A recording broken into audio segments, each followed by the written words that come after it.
Welcome to a very special collaborative episode between Double Helix, Blueprint of Nations, and Grimdark History. I'm Paul De La Rosa, and today we're exploring one of medieval Europe's most chaotic and transformative periods, the English Anarchy of 1135 to 1153. This episode comes to you in two parts. In the first half, Jeremy Agnew from Grimdark History takes us through the dramatic backdrop that made this civil war inevitable. From William the Conqueror's brutal transformation of England in 1066 through the complex web of Norman politics, family rivalries, and succession crises that culminated in one of history's most catastrophic shipwrecks. Jeremy's exploration reveals how the foundations of this conflict were laid across decades of Norman rule, building towards the moment when a single night of tragedy would plunge England into constitutional chaos. After you hear Jeremy's first half, I strongly encourage you to check out Grimdark History wherever you get your podcasts. This deep dive into the Norman world, the personalities, the politics, the intricate relationships that bound this warrior aristocracy together provides essential context for understanding how England reached the breaking points we're about to witness. He also does wonderful deep dives into other periods of history to help us get to know the people, the details, and all of the things that matter about that particular time in history. What Jeremy shows us is that the anarchy wasn't born in 1135 when Henry I dies. It was born in the contradictions of Norman conquest itself, in the tensions between English customs and Norman authority, between the demands of ruling an island kingdom and maintaining continental territories, between the brutal pragmatism needed for conquest and the legitimacy required for stable rule. His narrative brings to life the human complexity behind these grand political forces. The ambitious younger sons carving out domains with swords and cunning, careful balance of loyalty and self-interest that held the Norman world together, the terrible fragility of arrangements that seemed so solid until they suddenly weren't.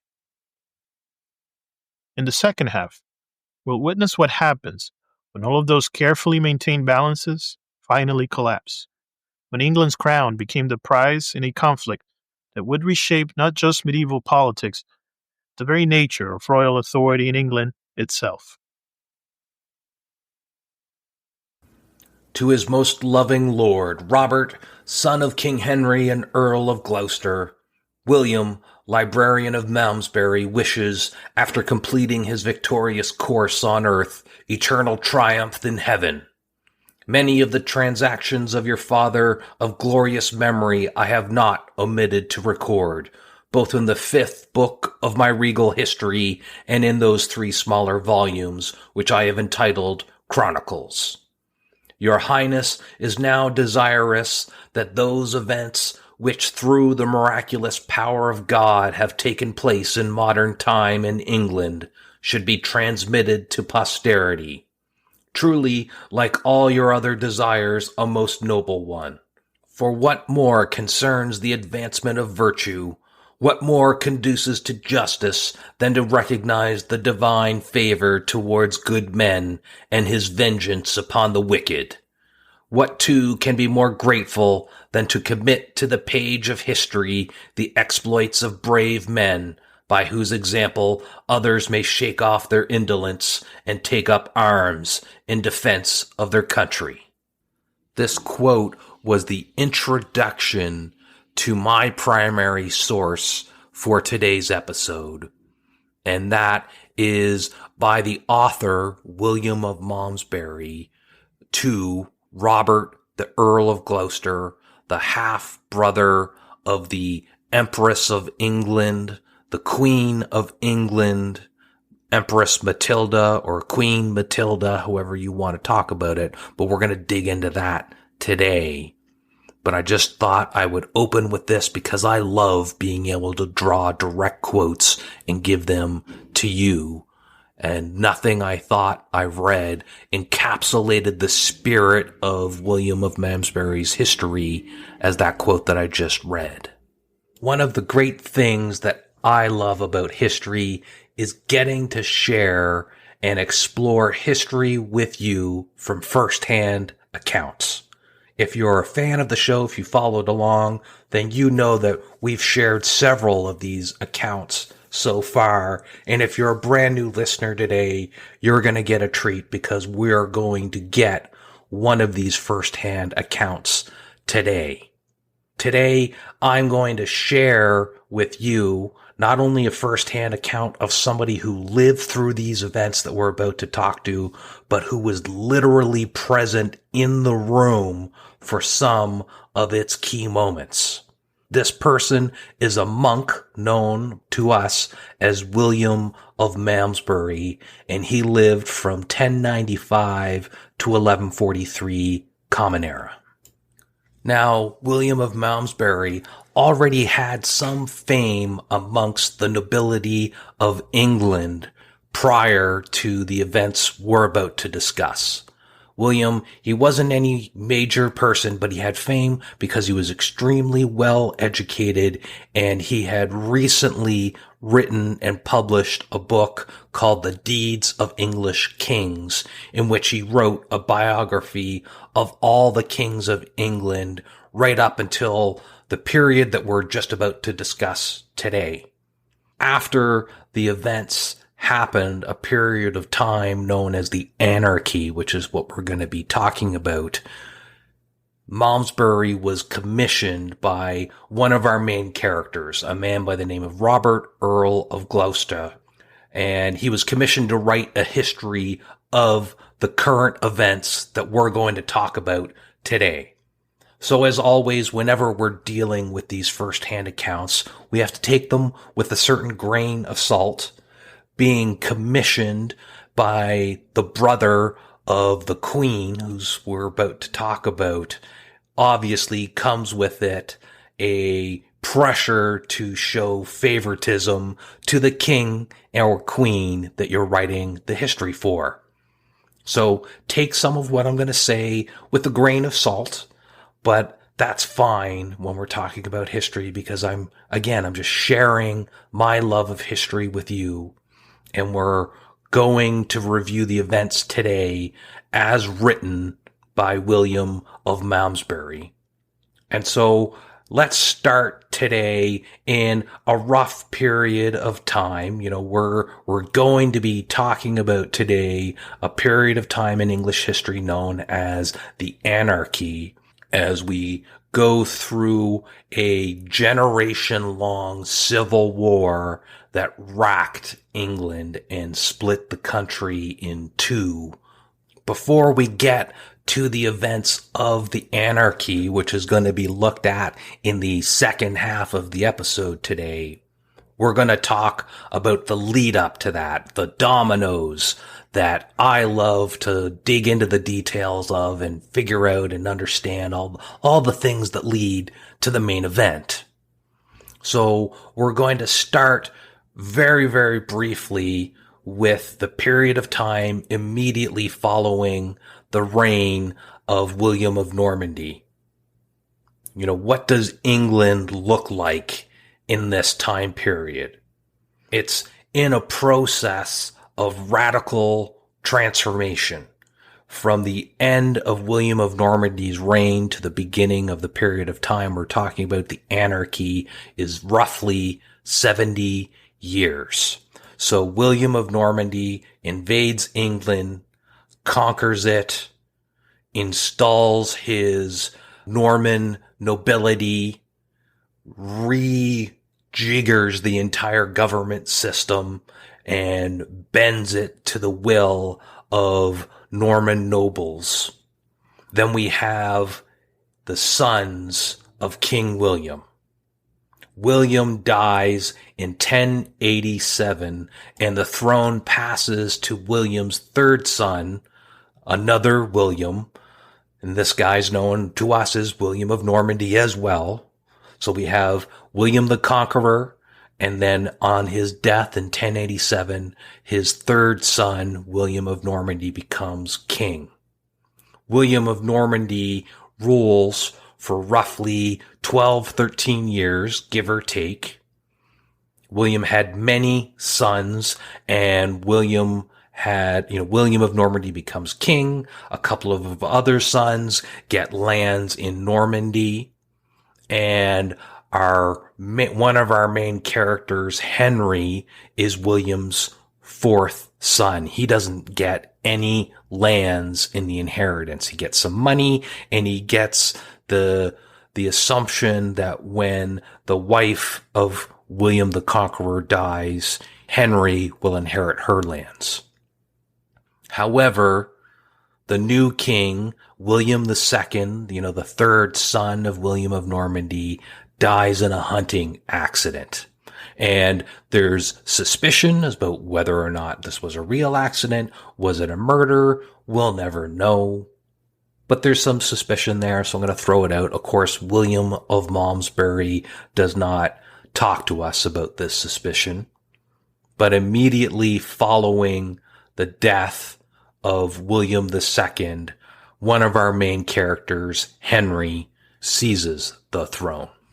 And it's here where we're going to begin our story with the reign of Henry I, who's the fourth son of William the Conqueror, who takes the throne when his brother, William II, dies in a hunting accident.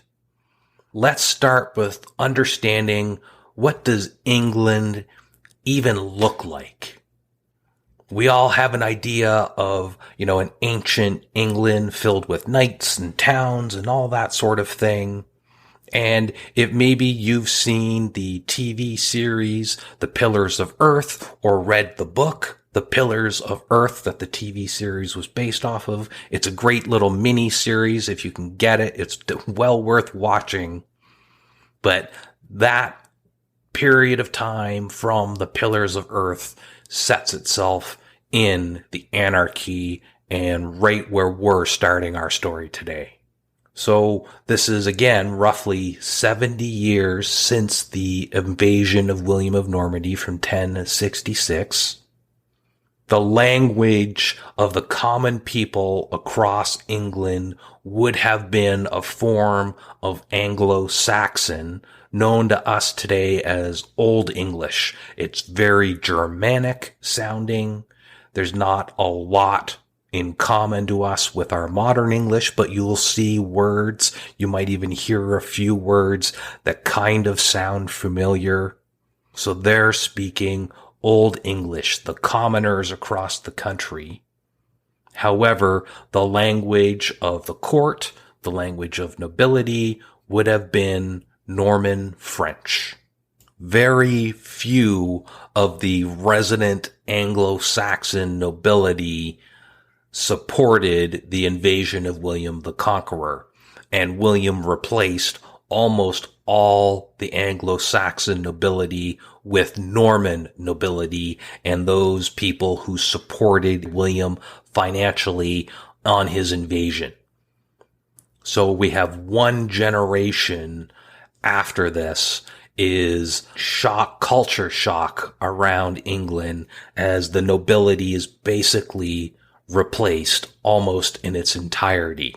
On top of that, during the second year of the invasion, William the Conqueror did not have a lock on the control of the English countryside. In fact, the entire northern half of England, from Cheshire to the Scottish border then, which is roughly around Cumbria, was still in open resistance against William the Conqueror. William and his army, they went on a series of campaigns, which is known in history as the Harrying of the North. Rather than engage in open battle, the English nobility were kind of separated and they held themselves up in their forts. The Norman forces under William of Normandy instead waged a campaign of starvation by seizing and burning crops, livestock, and starved the Anglo-Saxon lords into submission. So huge famine across the northern half of England. Lots of people died, lots of peasants, and hardly any of it in an actual conflict. They died from starvation, disease, and the things that happen when your crops are burned across the entire countryside. So after the harrying of the North, William replaces most, if not all, the reigning Anglo-Saxon nobility with his French supporters, ensuring Norman French as the language of court. Also, during this window of time, one of England's most important historical documents is produced. It's called the Domesday Book. If you're with me in my episode when I talked with the archaeological crew doing the Uncovering Roman Carlisle dig in Carlisle, we talked briefly about the Domesday Book, and we joked that maybe it was made by somebody, a lord whose name was Doom. That's not in fact what it is. What the Domesday Book is it is a extraordinarily detailed and thorough audit of all the lands and nobility in England during the reign of William of Normandy. And it was called the Domesday Book because the data, the information once written in that book was considered legally binding, and it was immutable and inevitable as Doomsday. That's the nickname and why it's called the Domesday Book. So aside from the language and general cultural differences that would have been between Anglo-Saxon peasants and Norman French nobility, there was also another major change that came to England with William the Conqueror, and that is the end of slavery.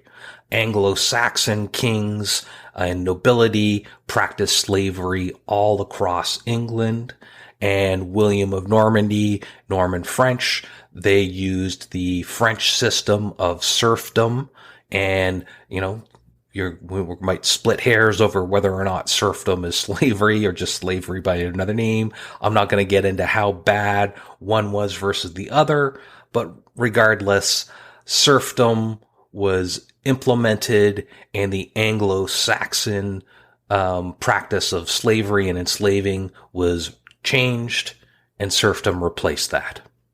So this is one of the two main things that have rocked England in this 70-year period. We had the invasion of William of Normandy.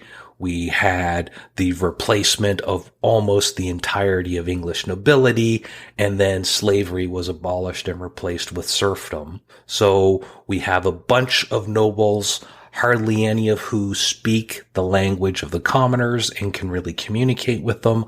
There's definitely some happening by the time of Henry, but the average commoner isn't going to be able to speak French. They would need an interpreter if anybody should ever need to address the nobility. So there's a cultural difference, a little bit of indifference between commoners and nobility as we get to the reign of Henry I. Now, King Henry, though described in glowing terms by our author, William of Malmesbury, was not a man to be messed with. He had a reputation for enforcing order with sanctioned violence if needed.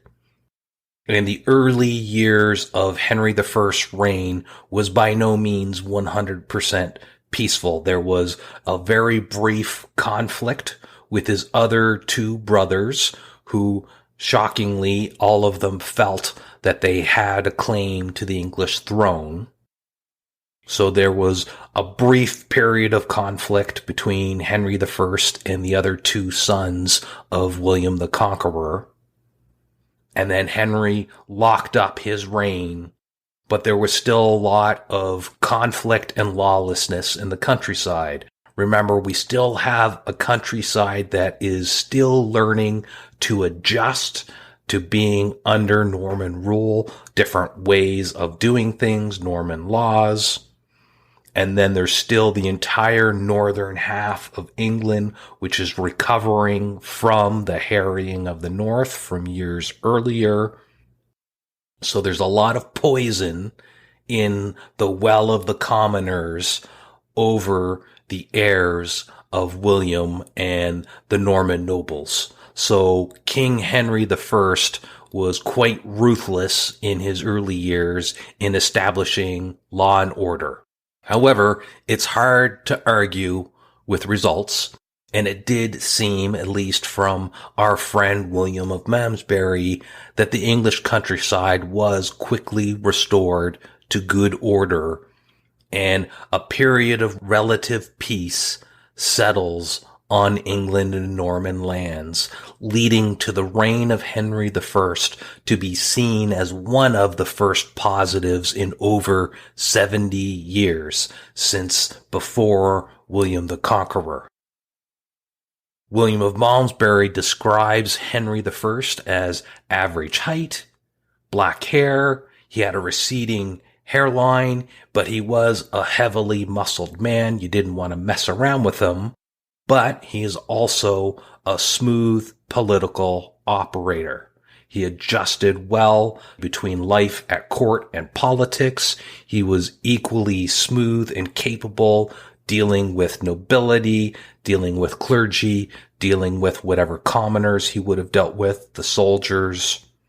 He could make jokes and he could be serious, and he knew when to apply one versus the other in his dealings with people.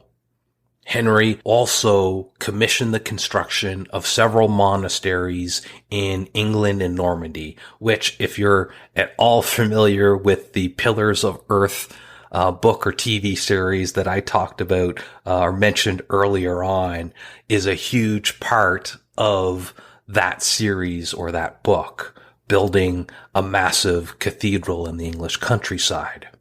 So we've established a little bit about Henry I.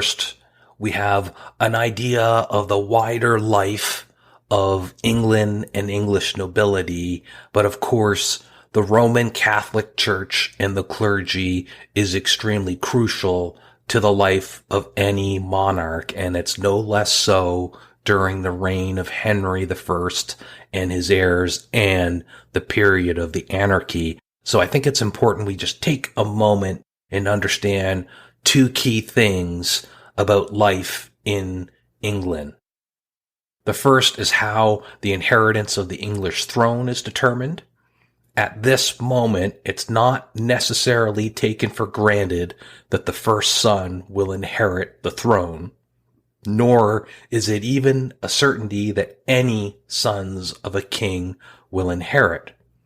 Henry is able to take the throne through the support of the nobility and bishops of England, and there is a kind of elective council called when a new king needs to be determined, although it may oftentimes just be for show because the king has a lock on the council. Nevertheless, the council of nobility and senior clergy effectively elect and nominate the king. So having the support of the nobility and the bishops in England is absolutely crucial in becoming king of England. So clearly the king needs the support of these people, not just the nobility, but the senior bishops, in order to ensure his dynasty continues to inherit the throne. And in turn, all these people need the king's support in order to keep their lands and, whatever else they need. Do favors, support the king, and will support you in turn. And the clergy themselves were also often of the very same nobles that would make up the elective council, the brothers or cousins of powerful dukes or counts. Increase the power a single family could have on the king. If you're a brother who is a duke and your other brother is also a count in a major province, and you also have another brother or a cousin who's a bishop of a major part of England, well then that's 1, 2, 3 votes on the council about who to determine the king is.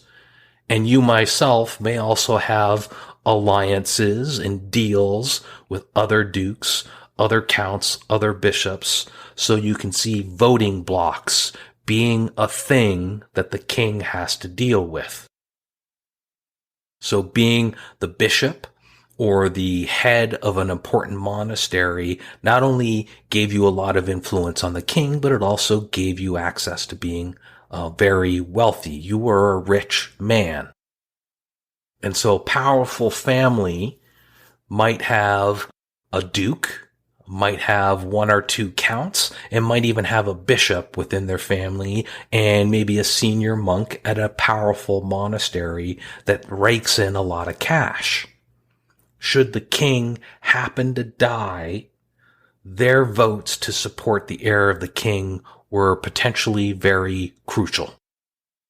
So you can see it's in the best interests of the king to both reward loyal nobles with lands and titles and appointments to bishoprics or to powerful monasteries, but also to prevent any one family from becoming too influential. You know, if you have too many votes, then you can just, keep the king under your thumb, or maybe even if you had some good claim to the throne, just push through your heir. So the ability for the king to appoint bishops is an important thing. And believe it or not, it's extraordinarily crucial to the period of time that we call the Anarchy, because the support of the bishops are deciding votes as to who will rule England. So before Henry I, the kings of England could appoint their own bishops. It was called investiture. And whoever has the power to appoint bishops in England not only controls massive amounts of wealth, but you have an outsized influence on who the future kings of England will be on this council. Not surprisingly, the Pope believes the power of this investiture belongs to the office of the Pope and the Pope alone. And not surprisingly, the King of England and the kings of all of Europe, believe it or not, all believe that the power of this investiture should belong to them so that they can secure their own dynasties through these councils. So all over Europe, this investiture power is important. And one of the other things English kings did at this time is when they were nominated king, they often started office with what you might call today a political platform. You know, if I'm in Canada, we elect our prime ministers. My neighbor to the south has a president who, they elect so every kind of president, prime minister, mayor, whatever that is, they all have a platform. This is what I'm going to do if you put me into office. During this time, the kings of England have something very similar. When they first start their reign, they come out with a proclamation to say that this is the things I'm going to achieve in my reign. And it might be, we're going to give this noble his lands here that I promised him. It might be, we're going to build some monasteries, improve some roads, whatever that is. You can imagine these types of things being made in order to appease the elective council. So Henry, as part of his plan to secure the votes of the elective council, he promises to hand the power of investiture back over to the Roman Catholic Church and the Pope in Rome. Now he makes that promise. The council and the bishops support him. He becomes the elected king, and then he tries to backtrack on that promise. And there is quite a few letters, and normally I would quote you some of those because we'd spend several episodes talking about this to get into the details. If you want those details, I will be doing a future episode on the entire Anarchy, or future series, and we will go into those details. I'll quote you some of those letters because I actually have copies of the letters between King Henry and the Pope and bishops and that sort of thing.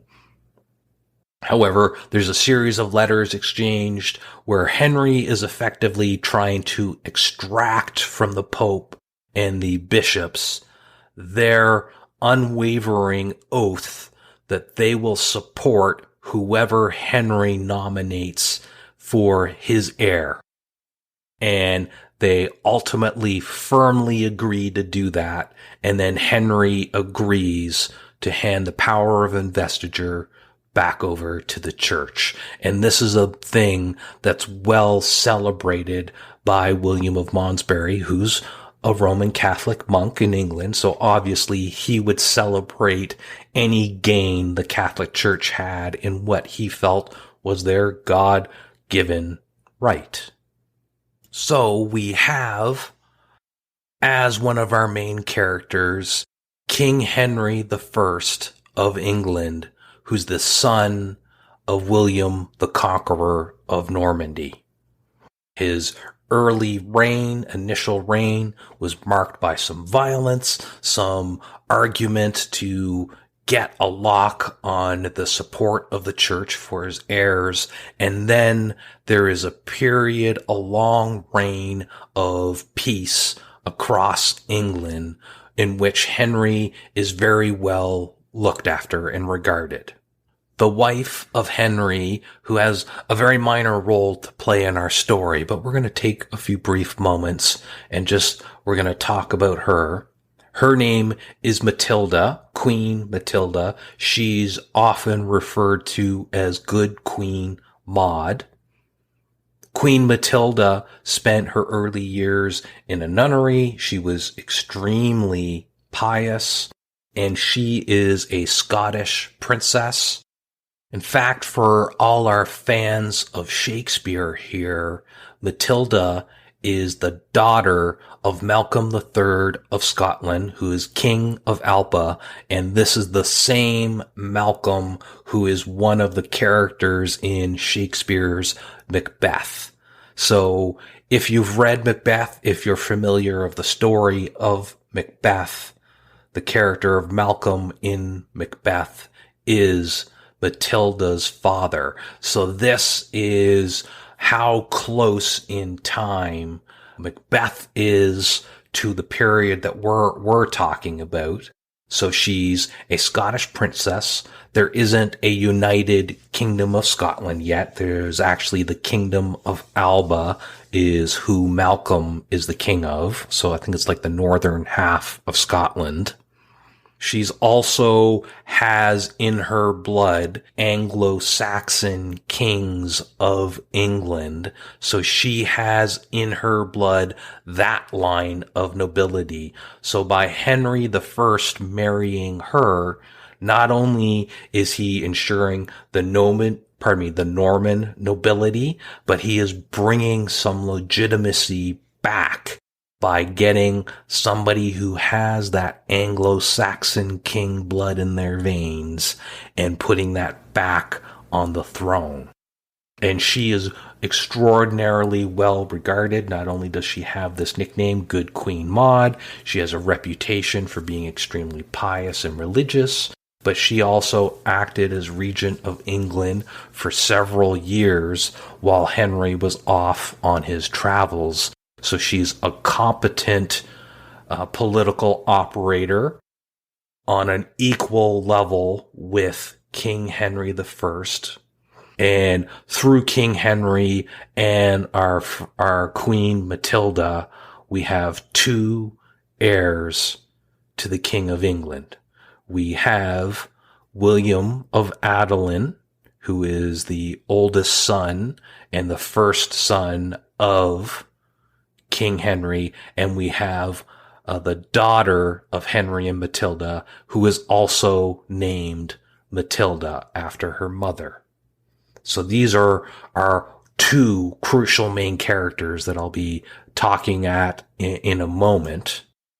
One other main character we're going to have involved here, who is a child of King Henry, is one of his illegitimate children, a man who will become known as Robert, Earl of Gloucester. William of Malmesbury refers to Henry as being extraordinarily pious, and he will become that eventually. But in his early years, Henry was a notorious womanizer, and he had lots of illegitimate children. And Robert, the Earl of Gloucester, is one of these illegitimate children, and he will be a very crucial main character in the second part of our story. Next on our list of main characters is Stephen of Blois. He was born in Blois, France. He is the Count of Bologna, and that's Bologna, France, not Bologna, Italy. He is a Duke of Normandy, but he is also part of the English lands. Remember, Normandy is a part of England. Well, technically it's a part of France, and we'll talk about that in just a moment. However, Stephen of Blois, a Duke of Normandy, Count of Bologna, is a powerful, rich man. And he is of equivalent age to Matilda and her brother. So Stephen's mother is a woman by the name of Adela, and she was a daughter of William of Normandy. So Adela is the sister of Henry I, both children of William the Conqueror. So Stephen of Blois is the cousin of the heirs to the king. He is also, he's right in that generation. So remember this name, Stephen of Blois, because he will be of crucial importance, and I will talk about him briefly in a moment as we lead up to our main event here. So now that we have an understanding about what life in England is like, who the main players are, let's talk about what the triggers are for this generation-long civil war that's known as the Anarchy. At age 13, Prince William Adelin, that's Henry's son and heir, received a pledge of loyalty from every noble in the realm from both England and Normandy. He was also betrothed to the daughter of the Earl of Anjou, a province within Normandy.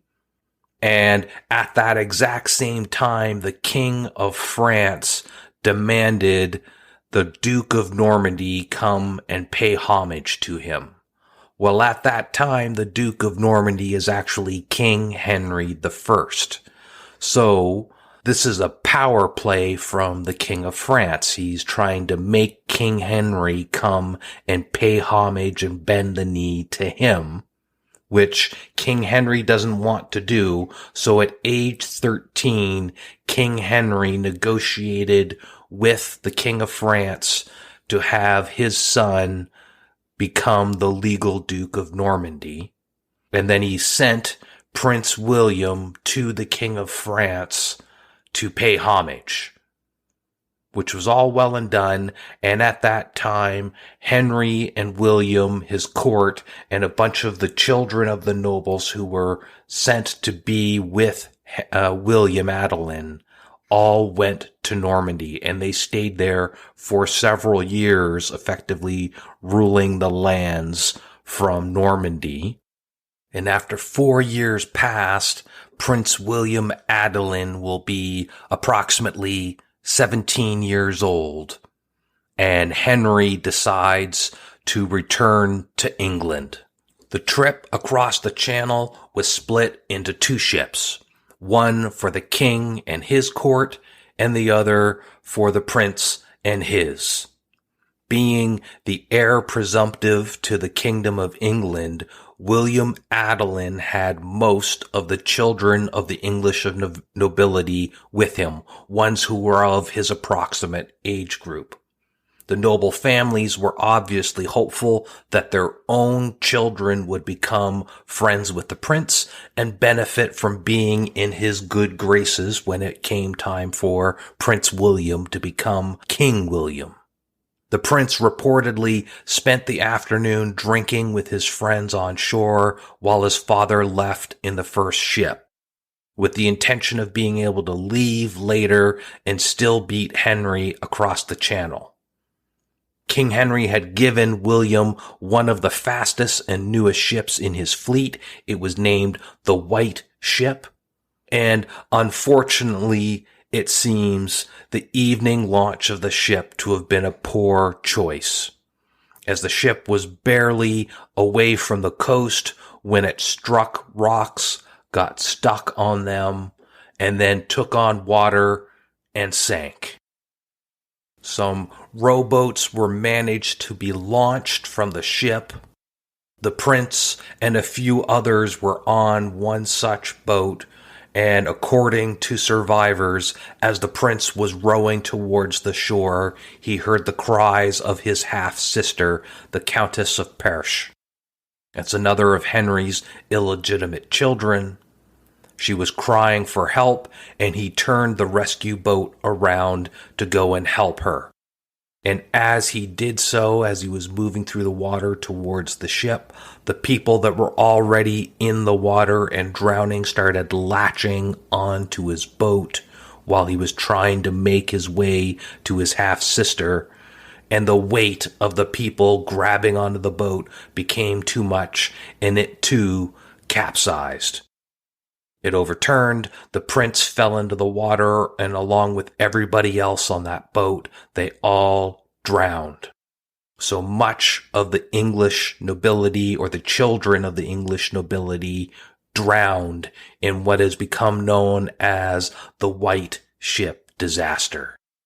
One single sailor had managed to hold on to a piece of driftwood and drifted through the night in the cold Channel November waters and managed to get back to France, and he is the only survivor that lived to tell the tale.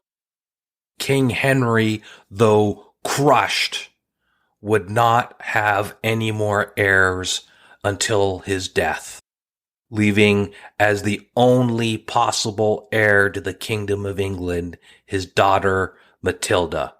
Matilda had not been part of the English court for many years now.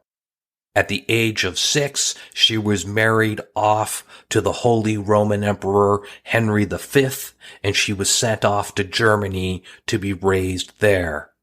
There was roughly an 18-year age difference between Henry V, the Emperor of the Holy Roman Empire, and Matilda, if you're wondering. And she would later reluctantly return to England, having been virtually raised in the German court after her husband, the Emperor, died, and King Henry, called her back home. On her return, King Henry would call all the nobility of England and all the clergy to London over the Christmas holidays. He had them all swear an oath that if he should die without a male heir, that they would, quoting our author, our historian, William of Malmesbury, who was present, they would, without delay or hesitation, accept his daughter Matilda as their sovereign. End quote. The crucial argument put forward was not only that Matilda was the daughter and rightful heir to the throne because of his virtue as being king, but as I pointed out earlier, within the blood of Matilda, she had in her the blood through her mother of all the Anglo-Saxon kings of England. 14 generations of English royalty were effectively in her veins.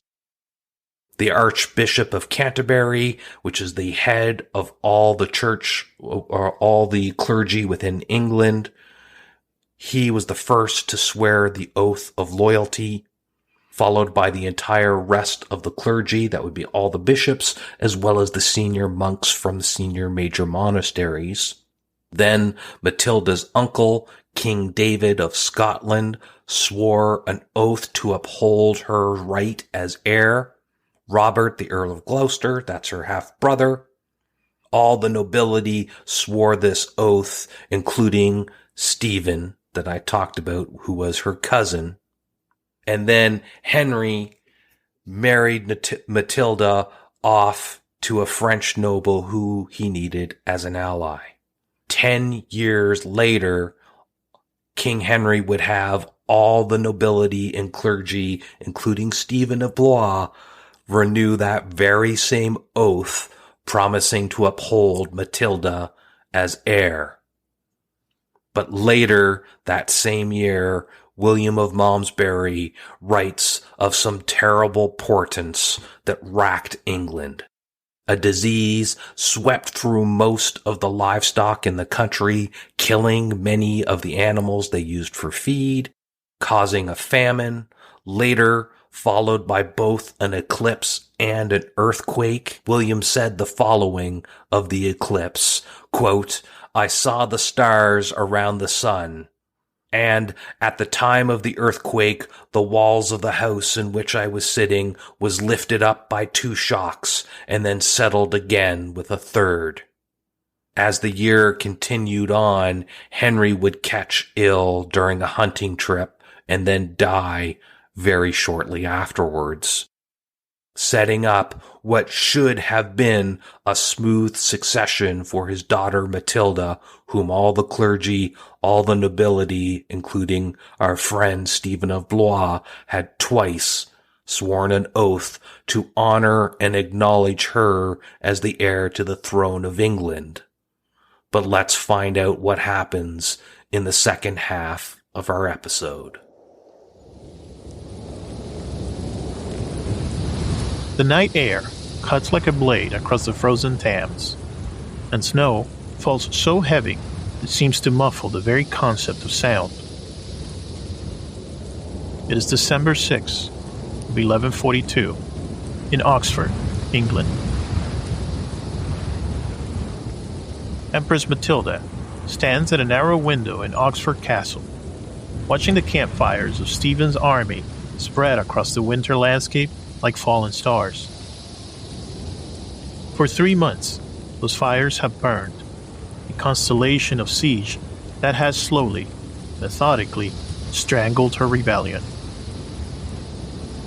She is 39 years old and the rightful heir to the English throne, widow of a Holy Roman Emperor, mother to the future Henry II. She has fought for this crown for 7 years, endured capture and escape, victory and defeat, the loyalty and betrayal of men who swore sacred oaths to support her claim.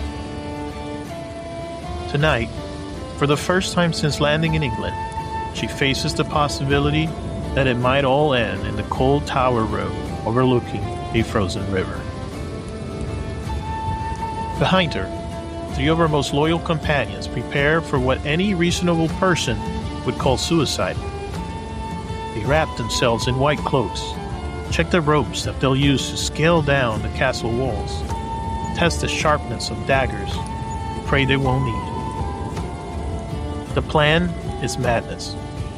Walk past Stephen's sentries in a blizzard, cross a frozen river, and somehow reach Wallingford Castle, 15 miles away. The madness, in December of 1142, is the only strategy left. Milady whispers Brian Fitzcount, her most devoted supporter, a man who has loved her from afar for 2 decades. If we're captured, we won't be, Matilda replies, though her voice betrays nothing of the certainty her words claim. She pulls the white cloak tighter around her shoulders and tests its color against the snow gathering on the windowsill. Perfect camouflage.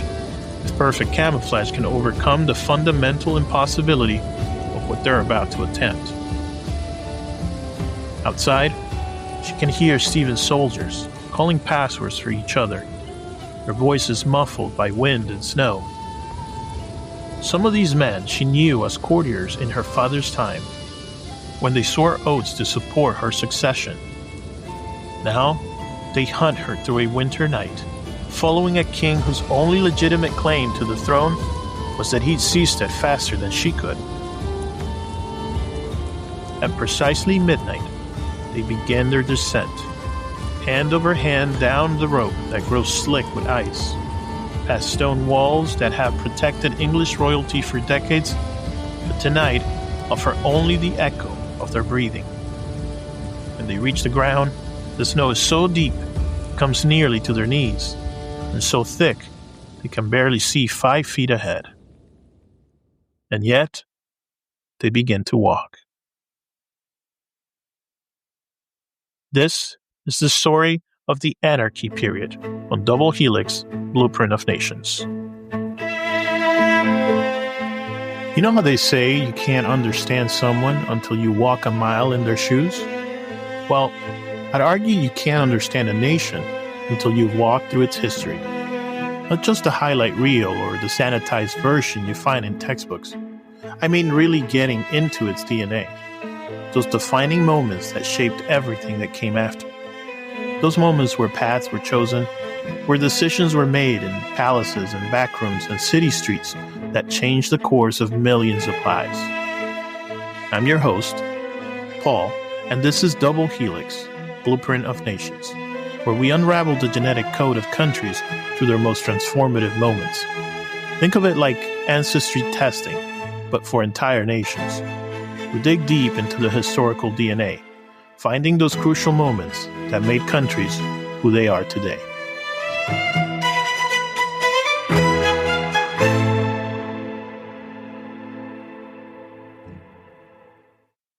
What you've just witnessed, if the chronicles are to be believed, is one of the most audacious escapes in medieval history. An empress, rightful Queen of England, walking past an entire army in a snowstorm because her white cloak made her invisible against the winter landscape. It sounds like something from a fantasy novel, except it actually happened. And it captures everything about the period the Victorians would later call the Anarchy. A time when reality consistently outpaced fiction, when the impossible became routine, and when the future of English kingship was decided by a combination of courage, luck, and the sheer bloody-minded refusal of people to accept defeat. But Matilda's midnight walk through the snow isn't just a thrilling escape story. It's the culmination of a constitutional crisis that began, as Jeremy has shown us, with a shipwreck in 1120 and escalated into something that would reshape the very DNA of English governance. This is a story of how civil war, fought like a chess match by people who treated treason as a career option, accidentally created the foundations of constitutional monarchy. Today, we're exploring the second half of our theme, when history is stranger than fiction. Because if the White Ship disaster reads like the opening chapter of an epic tragedy, the anarchy that follows reads like someone decided Game of Thrones wasn't quite complicated enough. Let me take you back to the moment when this all began. Not the shipwreck Jeremy described, but the constitutional crisis it made inevitable. We are in Westminster Abbey, December 22nd of 1135. Stephen of Blois stands before the altar about to be crowned King of England by the Archbishop of Canterbury. It's been exactly 3 weeks since his uncle Henry I died in Normandy, and Stephen has moved with breathtaking speed to claim a throne that, by every legal and moral standard of the time, belongs to Henry's daughter, Matilda. How has he pulled this off? The answer reveals everything about medieval politics that modern people struggle to understand. Stephen hasn't just seized power. He's constructed an elaborate fiction that allows everyone involved to pretend he is the legitimate heir. The key architect of this fiction is his brother, Henry of Blois, Bishop of Winchester and the second richest man in England. Henry has convinced the church that Stephen's previous oath to support Matilda doesn't count because, conveniently, the royal steward, Hugh Bigod, swears that King Henry changed his mind on his deathbed and named Stephen instead. Is this true? Almost certainly not. Hugh Bigod is probably lying through his teeth, but it's the kind of lie that powerful men tell themselves when they want to justify doing what they were planning to do anyway. The English barons don't want a woman on the throne, especially not one married to Geoffrey of Anjou, their traditional enemy. So they embrace this convenient legal fiction and crown Stephen with all the ceremonial dignity of legitimate succession. As Stephen kneels to receive the crown, one witness, a minor clerk whose account survives in monastic records, notes something telling. The king's hand shook as he took the scepter, though whether from excitement or guilt, I could not determine. But I noticed he avoided looking towards the floor, as though he expected someone to arrive and dispute his claim. And someone would, just not for another 4 years. For the first 3 years of Stephen's reign, his gamble seems to pay off brilliantly.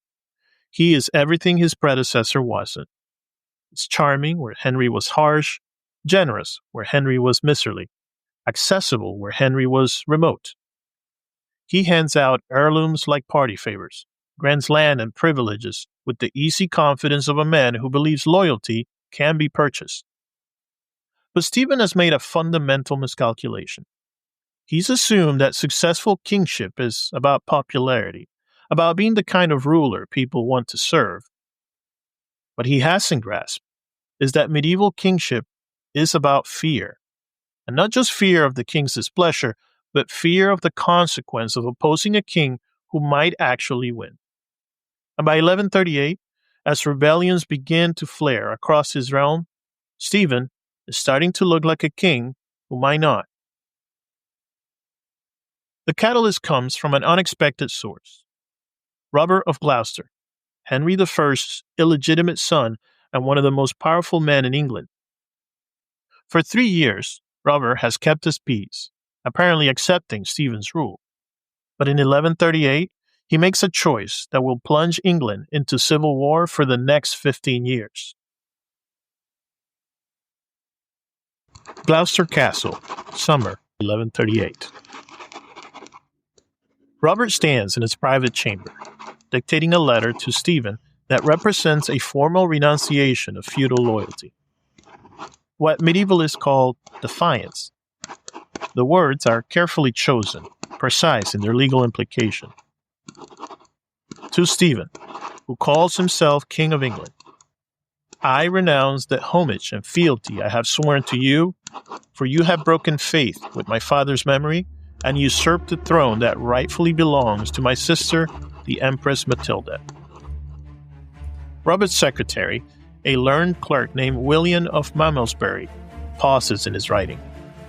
My lord, he says carefully, once this letter is sent, there can be no going back. You're declaring war on the King of England. Robert looks out of the window towards the harbor, where ships are being prepared to carry his message to Normandy, and to bring his sister home to claim her birthright. William, he replies, Stephen stopped being King of England the moment he broke his oath to my father. But we're declaring war on is a usurper who's been clever enough to get himself crowned. This distinction between legitimate authority and successful seizure of power will define everything that follows. Because what Robert is really announcing isn't just rebellion against Stephen, but the beginning of England's first constitutional crisis. The question isn't just who will be king, but what makes a king legitimate in the first place. When Matilda finally lands in England in September of 1139, she brings more than an army. She brings a completely different understanding of royal authority. Where Stephen rules through consensus and generosity, Matilda governs through uncompromising assertion of hereditary right. Where Stephen adapts to political realities, Matilda expects political realities to adapt to her. This philosophical divide creates a conflict unlike anything England has experienced since the Norman conquest.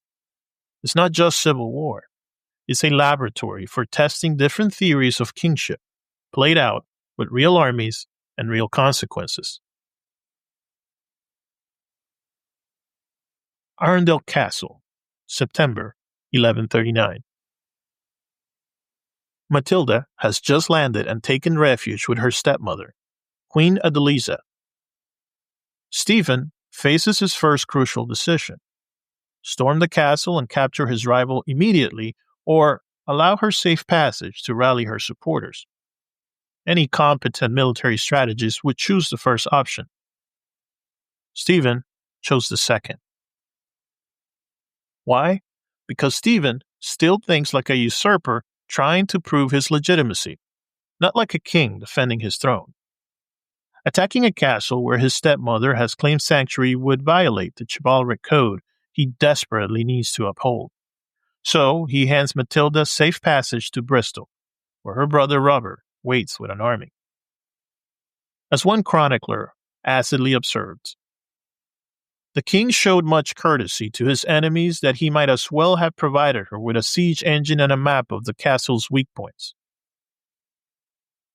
This decision reveals everything about Stephen's fundamental weakness as a war leader.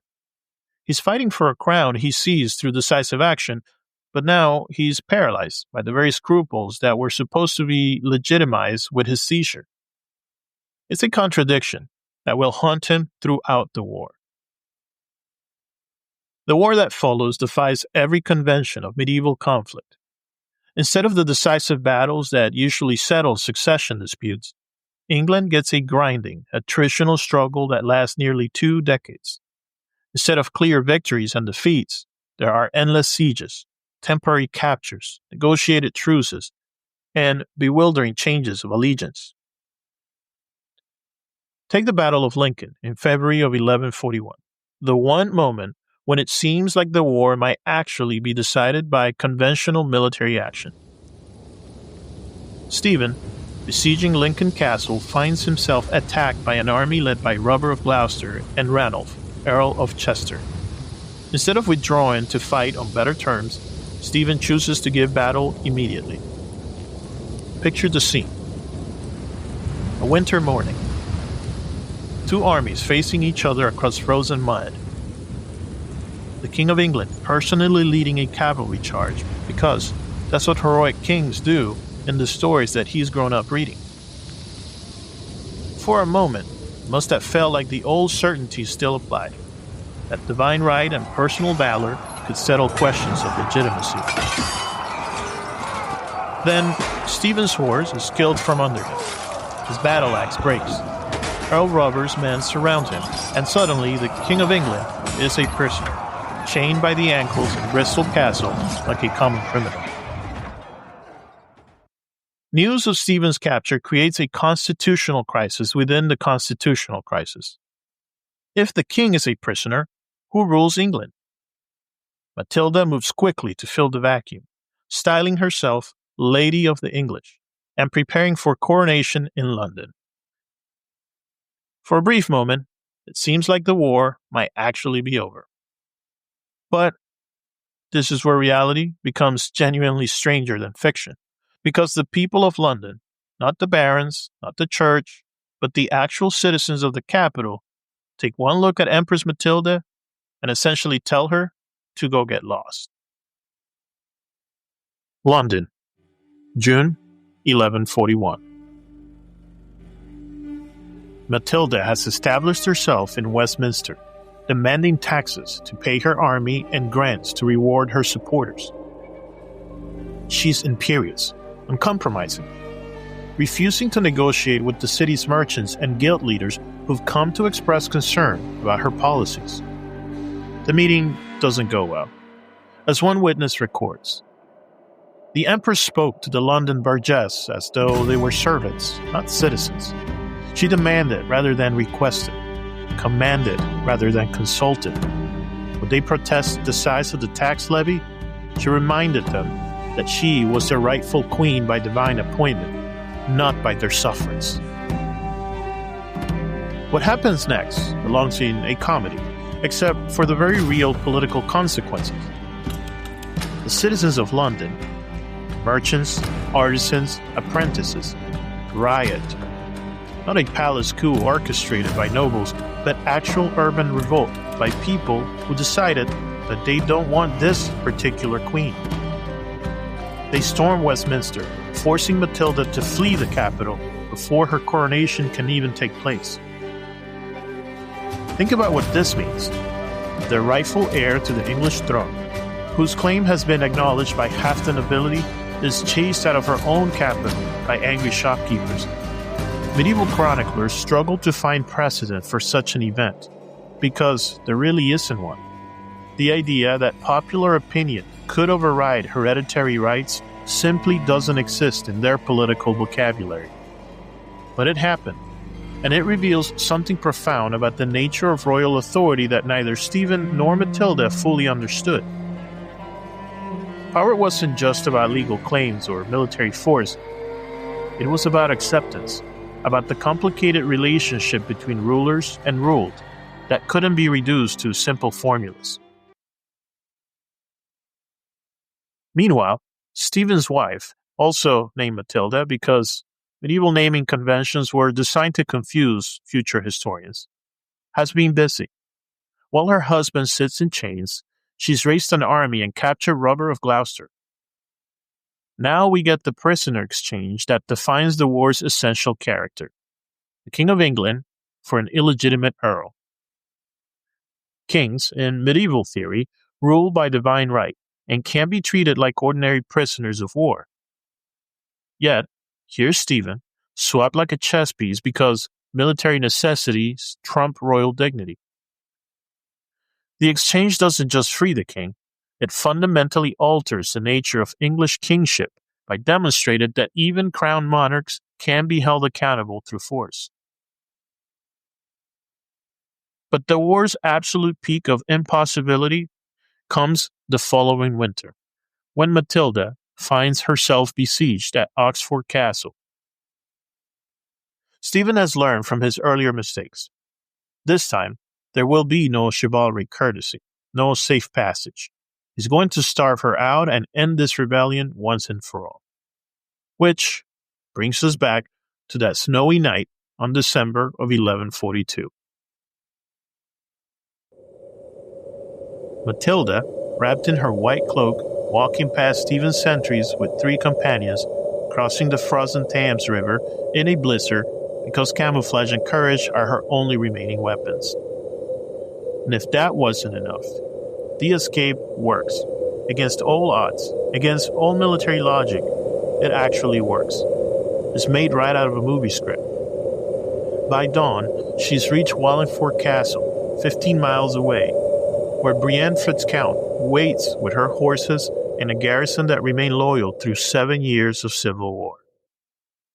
When Matthew Paris writes about this escape 70 years later, even he seems skeptical, hedging with phrases like, "It is said," and "possibly fanciful." But archaeological evidence supports the basic story. There was indeed a postern gate at Oxford Castle. The Thames did freeze that winter, and Matilda certainly escaped somehow to continue fighting for another 6 years. This is what makes the Anarchy so endlessly fascinating. It's full of moments that sound like they were invented by a novelist who didn't care about believability. Except, most of these events, at least as far as we know, actually happened. Here's what's remarkable about the war: how it was fought. If you're imagining constant pitched battles and blood-soaked fields, you're thinking the wrong kind of conflict. The Anarchy was fought more like an incredibly violent chess match, where the pieces were castles and players were perfectly willing to wait decades for the right move.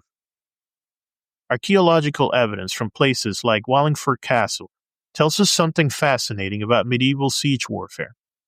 Despite being under almost constant military pressure for 14 years, there's surprisingly little evidence of direct assault. No massive breaches, no piles of arrowheads from desperate last stands. Instead, you find evidence of what one archaeologist calls performative warfare. High-status military equipment deliberately discarded in castle ditches, not lost in battle but thrown away as symbols of contempt. Siege castles built not to attack but to intimidate. Soldiers playing in elaborate games of medieval chicken, where the goal wasn't necessarily to win quickly, but to force your opponent to make the first costly mistake.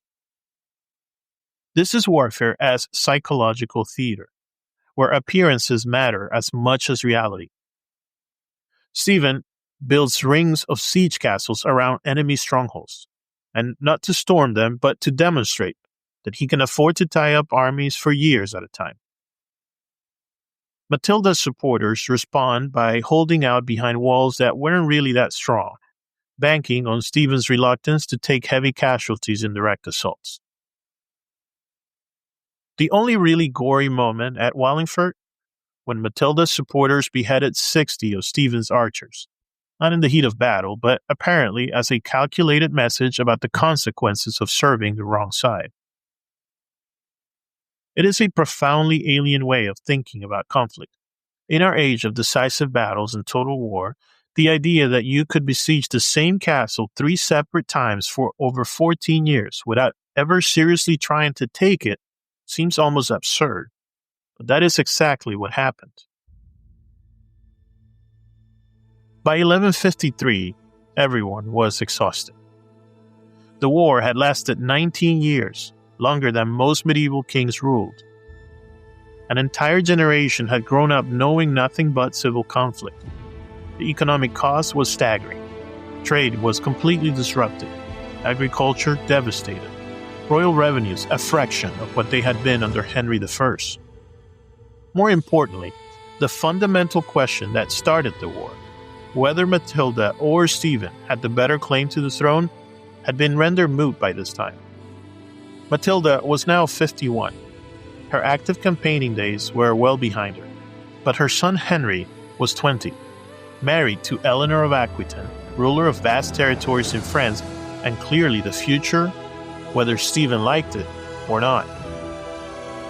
The end came not through military victory but through biological reality.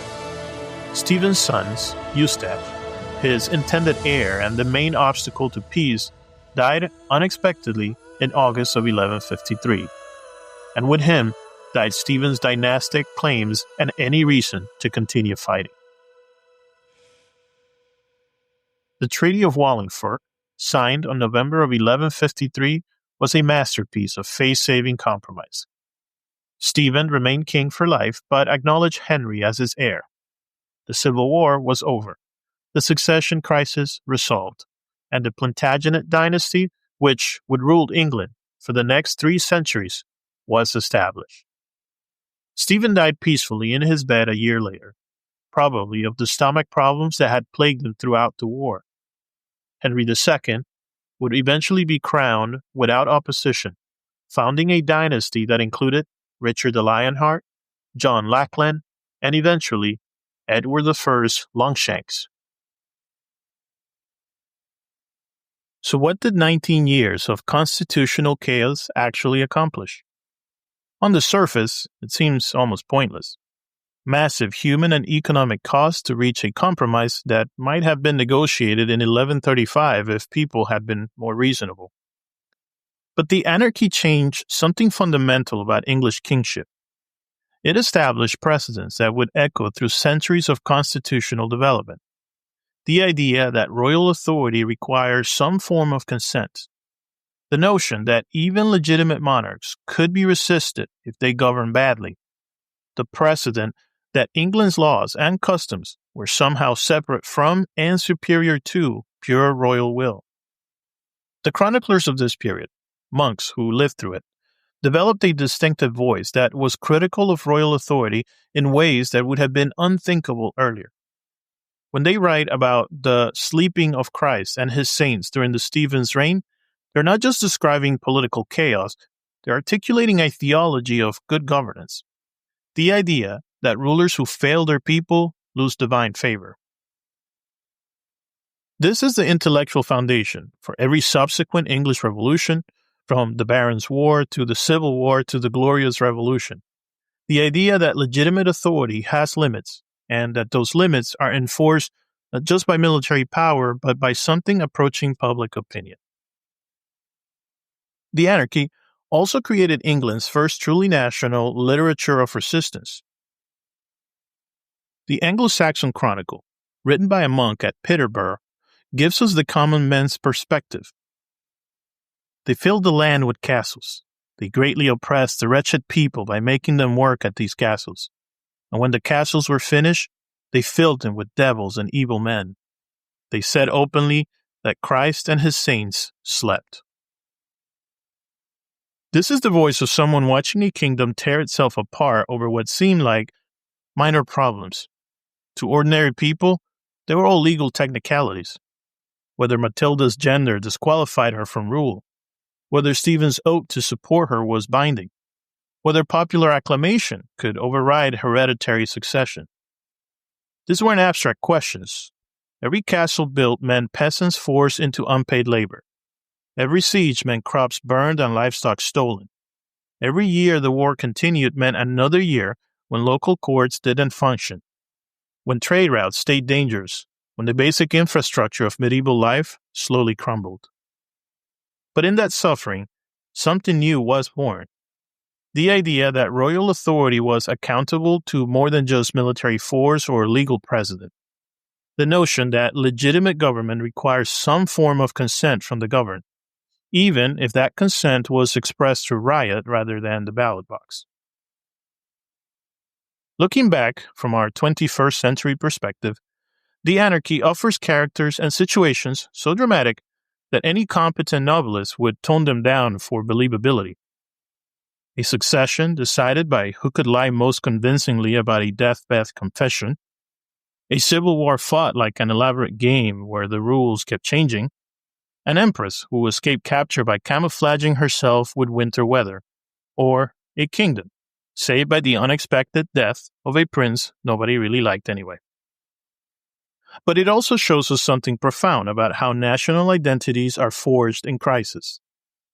England emerged from the Anarchy with a distinctive approach to royal authority that was pragmatic, consensual, and surprisingly resistant to absolutism. Not because anyone planned it that way, but because 19 years of constitutional chaos had forced everyone, nobles, the church, the common people, to think seriously about the difference between legitimate and illegitimate rule. The boy who would become Henry II inherited a kingdom that had learned the hard way, that royal authority was something that had to be continuously earned rather than simply assumed. That lesson, written in the ruins of adulterine castles and the blood of the Civil War, became part of England's political DNA.